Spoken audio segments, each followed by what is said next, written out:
All I can say about this episode is really double cross. Because that's basically what happened. It was a double cross.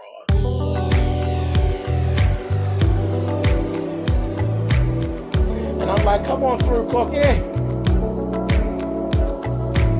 want to pull my soapbox. That's basically it. Let's talk about drag in all its forms.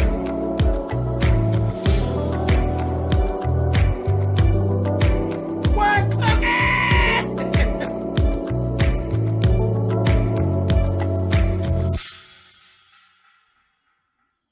Hey guys, thanks so much for clicking on the video. This is going to be my review for Empire Season 3, Episode 8. First off, we first come in, we see Angelo and his mom and Cookie. Cookie, I don't know what the fuck that outfit was Cookie had on. It was like this whole calypso type of skirt and half top. Child, I don't know what it was. I looked at her and said, Cookie! It was a mess. I said, okay, girl, I love her to death, but sometimes I don't know what her fashions are doing. But anyway, so here she comes through, bopping through with all her ruffles and carrying on, honey. And it's a rehearsal. They're looking at this rehearsal for this fashion mogul. They're doing, basically, it's so funny because they copy a lot of stuff from our regular world that's going on at the time. So really what they're doing is like the singer on stage with the models during the fashion show, copying the Victoria's Secret show, basically, is what it is. But it's not lingerie, it's couture. So Cookie's basically entertaining Angelo and his mother. Gets in there and finds out that the designer and Angela's mother actually know each other. They sit on the board together for something completely different. Tiana is the singer that's actually going to be doing everything that she needs to be doing for the fashion show. We're going to talk about that later.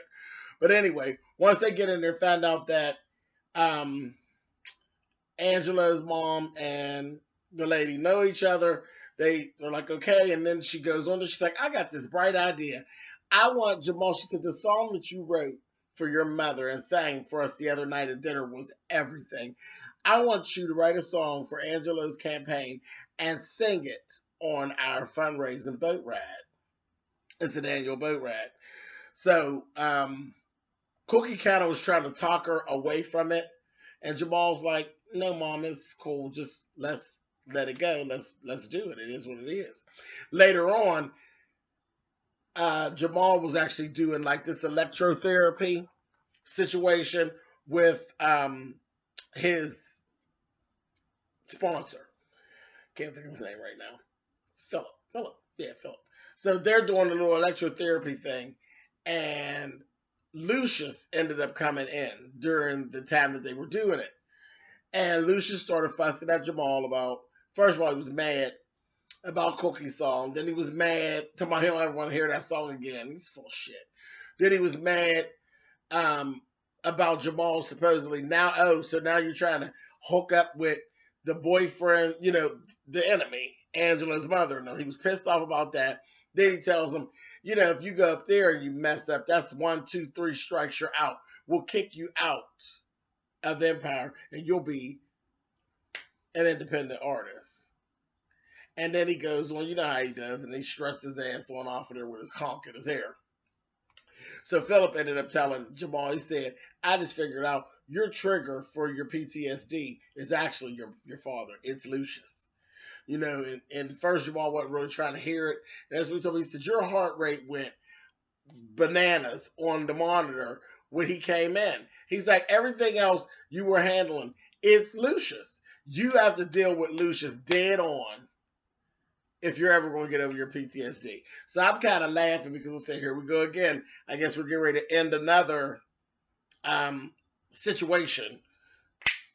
Lickety split real fast. So that's basically what ended up happening. Later on in the program, they all were together. He wrote a song about Lucius like he did for Cookie. And so I sang it because you seemed like you was heartbroken and you were jealous because I didn't write a song for you and I wrote one for Mom, so I wrote one for you. Child talked about him so motherfucking bad. And the song told you was a cold, cold dude Just talked about all his shit and how he was the cause of Cookie's father dying and just everything about Lucius and how he's just a rotten motherfucker, basically. So Cookie was sitting over there, and then Lucius got all mad, and the rest of the family was kind of looking at Jamal like, they some turncoats. Like, we ain't fucking with you because you done went too far. And, Lucius started telling them, I'm the reason that y'all have everything y'all have, and this, that, and the other. Well, him and Jamal, they went right back and forth with it, and then Lucius dropped the bomb on them and let them know, you keep on thinking I'm so bad and she's so fucking good, but the hit that got put out on Frank Gathers, yeah, I did it. But who do you think called the hit in? That was your fucking mammy. Her and her bullshit is why I had to kill the motherfucker. Because of this bitch. And he told her, said, the one thing I want to apologize for is loving her. I'm not going to apologize for loving you ever. And I do all the dirty work that makes this family work. Now, he is telling the fucking truth there. So that kind of opened their eyes because they were like, what? That's not true. Then he said, and I'm not the cause of Cookie's father dying. I had nothing to do with that. And he said, yes, you did. You broke her father's heart. I had nothing to do with that. That was between Cookie and her goddamn daddy. Okay? So it was just a whole big mess. Lucius, he was pissed off, but his feelings was hurt. And he walked on out of there, but he left their asses with something to think about. And the kids was kind of looking at Cookie like, really, bitch? Really? So I was like, oh, God, the family's in turmoil again. Anyway. Okay, so let's go back. So, Andre's ass is still walking around talking to dead-ass motherfucking Rhonda. This time, Nessa actually kind of walked up on him and she told him, you be talking in your sleep and you okay? I said, girl, you better pay attention. But he's giving nutball Sally, honey. And that's just like, whatever. So then we see a scene where this was crazy. Anika, Granny, and Lucius are all out to dinner. And they're talking, and Lucius is like, let's talk about how y'all are going to be able to get along better living and existing in the house together. So they're going back and forth. And Grandma is just acting a mess. And Anika said, well, what you're going to do is tell her to stay the hell away from me and the baby. Stay your old ass out of the nursery. And also, I know you've been fucking around in my ruby red lipstick. Honey, Granny going to look over there and say, I said, oh, they was just at it, y'all. I said, oh, she's a mess. Then Lucius was like, Mama, 7-4 for so. And she going to say, don't touch me. Get off me. He's hurt me. You're hurt me. Get off. You know how old people will pull that shit. They're in this old swanky restaurant and she acting a fool. So here we see somebody got a wire sitting in a table near them. We found out Tyreek is trailing Granny. Okay? Because he was ready to bust in there and go and get her. He said he's abusing her soul. Woman should deserve it. Naturally, she's his stepmother. But anyway, so they were like, no, you're going to blow our whole cover, this, that, and the other. So we see that, and I was like, that is so crazy. So then they ended up, there was another scene after that. They were back at the house.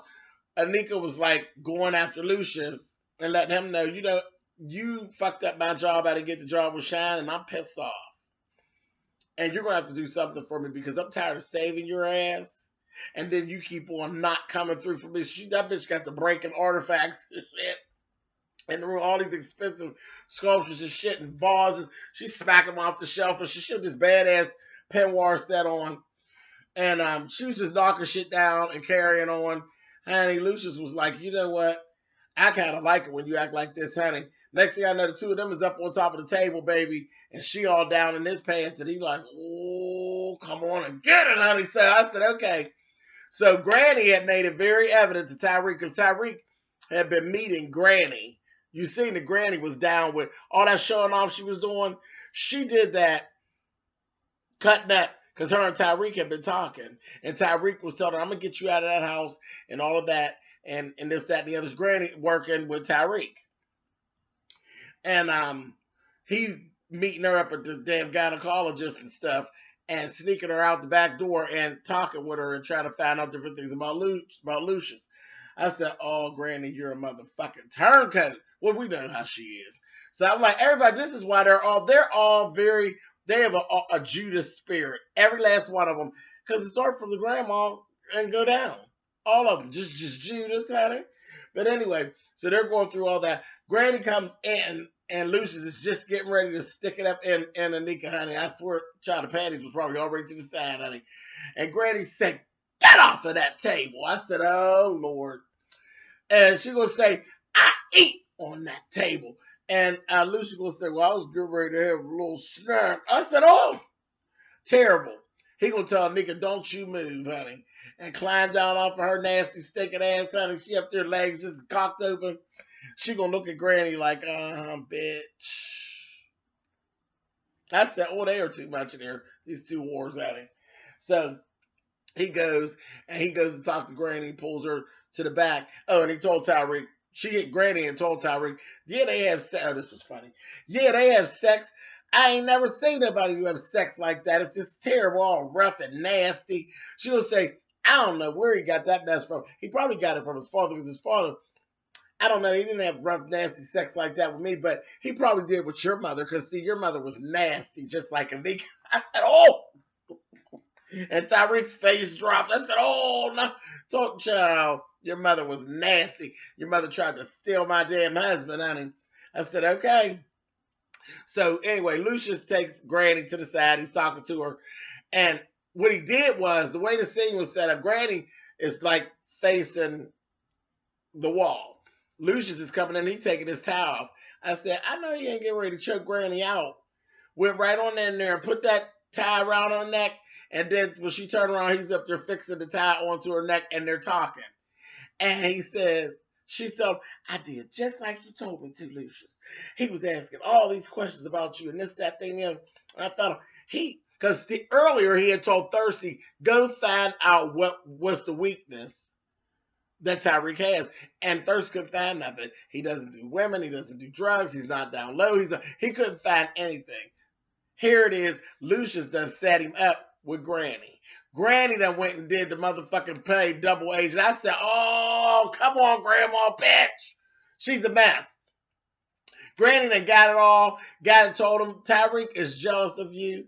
He's jealous of everything you have. And the most is he's jealous of the time that you had with your father and the memories he had, because he didn't have that. That's why he's so jealous of you. That's the problem. And the weak spot for him is his stinking ass mammy. I said, oh, shit.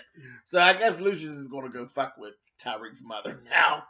And he took it, tied the tie on Granny's neck and told her, he said, if I ever told you how much I love your old crazy ass. She's, oh, Dwight. I said, oh, a fucking mess. I said, oh, damn it. It's getting really good toward the end now. So anyway, all right, so let's go back to the fashion show situation. So we got the chick, and I love her. The actress, she's the actress that actually played in Showgirls. She was the lead star girl from Showgirls, the one that got pushed down the steps, that Nomi pushed down the steps. It was her. What is her name? Gina Gershon? I think it was Gina Gershon. Fierce, and she plays a bitch so well. She was like so perfect for this. But anyway, so they're going back before she told them, she said, you know what? That Tiana and the things that she's doing, and I don't like what she's wearing. I don't care for the way her hair is and all of this. She very much racist. Very much racist and trying to cover it up. Given I want her hair straight, this, that, thing, the other. I want what I want, or I'm going to pull this. And they need it, they needed this collaboration. So she's like, okay, so they're like, fine. So she goes on, and it's just Tiana's pissed off. Tiana's pissed off. Andre done set some shit up and put a camera in Tiana's dressing room. He had set up a camera in Tiana's dressing room. Because he had asked Cookie, could you let Nessa shadow Tiana? She will learn so much from her shadow and Tiana doing this thing. She's like, okay. And she said, Because he had talked to Nessa and told Nessa, what do you really want? She will say, I want this. You know, all of the shine that, I want Tiana's life. So that was what old Andre was going to make happen. You know, Andre's a rotten motherfucker. He really is. But anyway, he set up a camera. Nessa, well, her rotten ass, she's over there calling herself shadowing Tiana. She's helping Tiana. Tiana was just fussing about this dress. Cookie had already fussed. The dress was beautiful, but it's a gown with a train and a cape. It's like she can't do her choreography with that gown on. And the woman told her, well, you make it happen. You figure it out. I want her in this gown, and I want to be able to pull a comb through her hair by tomorrow. Do you understand? She's a bitch. I was like, all right. So Cookie's like, fine. Tiana was just fussing. Tiana ended up, she put the dress on, and then she asked Nessa, can you help me out of this? Nessa took it off of her and then actually took it and laid the motherfucking dress over top of a cigarette in a ashtray, and the whole fucking dress just burnt up. And then Nessa's like, I'm sorry. I'll get it. I'll get you another one. She'll say, ain't no another one, bitch. It's couture. You know, so they're going back and forth. And it's all caught on camera. And then it got leaked onto the internet where Tiana was like, the woman ain't think about empire. She's just an old racist bitch, and she just doing this because she had an old whitewashed ass goddamn line of clothes, and she said something about back to Africa and wasn't no black people in it, and that's why she put me in there. And I ain't think about that bitch. And then she said, but this is going to ruin my goddamn career because you done fucked it all up, Nessa. Are you some type of fucking idiot? Nessa was looking at her like, girl, got you, bitch. She went on about her business. Like I said, then we say that it leaked. The little boy with the big shoes ends up going and later on talking to Andre and told Andre, you did this. You did all of this. You did all of this. You set this up. You said, I looked at that camera angle and all that. You set all this up. Andre gonna push his head up against the little boy with the big shoes head and be like, whatever, brother. This, that, and the other. And then he said, you still getting mad at me? He's like, you still mad at me about Nessa? Maybe I'll bang Tiana too. This, that thing that just, I don't know why he keeps on taunting Hakeem, but he does. And he's like wanting to fight him, like he wants to fight. I said, oh, Andre, you're a rotten motherfucker. You go from crazy to Jesus to rotten motherfucker, but you sure is laying in the rotten motherfucker role real good. I said, okay, so they go back and forth with that. So here it is. He ends up going out to the woman's house because he begged Cookie, let me fix it, let me fix it. He goes out to the woman's house. He tries to finesse everything and says, well, why don't we do a new artist like Nessa? And he actually, the conversation breaks it all the way down to basically let her know, you're racist as hell. And she was like, preference is not a race issue, honey. It's just preference. You know, and she was real swift with her shit. And Andre's like, okay, the whole time she's brushing her daughter's hair. And her daughter, she's like, yeah, my daughter, all her little friends love Tiana, you know. And she's like, but I don't care. Her hair better be straight. And then she's like, you know what, just forget it. I'll just get that Ellie Goulding. She's better. He said, no, she looks more whitewashed. Mm-hmm. She said, it's not my fault, honey. Tiana's the one that went on and did the rants about us and everything like that. So we're good with somebody else. Andre said, okay. He got up, put his little hat on, honey, and looked just like the devil. And I'm going to tell you, it's so funny because the way they had him walk out of the room and the shade, like it was shade and he's just dark and you see the lady sitting behind him. It reminded me so much of, if you've ever seen the Stephen King movie, Storm of the Century. His whole silhouette and the way that scene was reminded you so much of the devil when he actually came to the lady's house with the top hat on and knocked the fuck out of her with the cane. Whooped her motherfucking ass with that cane. But it reminded me of that. I said, oh my God, I told you he was the devil. He told her, he said, your daughter has beautiful hair. I can understand why you love it so much. Baby, we end up seeing the daughter waking up a day or two later, honey, in the bedroom, and all her motherfucking hair was cut off, baby. She woke up and the hair was laying all over the pillow, and I know that damn Thirsty probably did it, but it was cut off. She had a stupid little bob just like her mother was wearing. I said, oh. Child. So the next thing you know, because he wanted to talk her into having Nessa. And the lady wasn't going for it. Honey, next thing you know, Nessa was taking Tiana's place. Nessa was all Afro, everything was all Afrocentric at this point. I said, child, the fashion show went from Family Ties to Good Times, honey. I said, it was a mess. I said, oh my God. It literally went from, it looked like, originally, it looked like I'll say like a Ralph Lauren fashion show. Honey, when they got done, it looked like Corto Marmalou, honey. I said, oh, they done fucked up this woman all around. She was mad. So they went on, and that was it. He done fucked Tiana around and put Nessa in her place. Tiana was pissed off. Her and Hakeem was together. Hakeem sitting up there telling Tiana, oh, yeah, that's okay. Don't worry about it. I got something up my sleeve. We're going to get them back, Andre and Nessa. So Tiana looking like, oh, I'm going to give you this pussy again. Yes, I am. I said, girl, you know, Tiana's a hoe, for real. She's so confused. She's one day is pussy, one day is dick. She just bounces back and forth. Girl, you looking for love in all the wrong places. Don't nobody care nothing about you, child. You need to sit down somewhere. But anyway, so Hakeem will be banging Tiana again soon. So I guess they'll be back together. At the show, uh, Angela's mother was there, and she says to the woman, she said, "Oh, I don't know about. She said, you took a different direction. This was wonderful. It was fabulous. Everything was fabulous. Girl, it was sharp. It was all that." And she leaned in and told her, she said, "Those lions, honey, they're all dressed up, honey, and they look nice, honey, but they're not. They're real gangsters, girl. Get away from them now." I said, "Oh, that done spooked the hell out of her." She said the motherfuckers was OGs, honey. She told her they're real gangsters. Get away from them. You don't want them around Angelo or Angela's um, election, and that you get away from them now. So Angela's mother was looking like, the fuck she talking about? Child, I fell out laughing. Fell out laughing. But that was it. I done babbled on for almost 22 minutes. It was a really good episode last night. And here it is. We at the end. Thanks a lot, Lee Daniels. Anyway, all right, so that's that. And you know what, y'all? I'm gonna be back next week. Next week is the finale, so we're gonna do the finale for the season for this. But there's the new show, Star by Lee Daniels. We'll be doing that and checking it out. It's about a girl group and some other things. So we'll be doing that, so we won't miss anything. We'll go right from one Lee Daniels production to another one and see what that's all about. All right, so I will talk to y'all later. Deuces.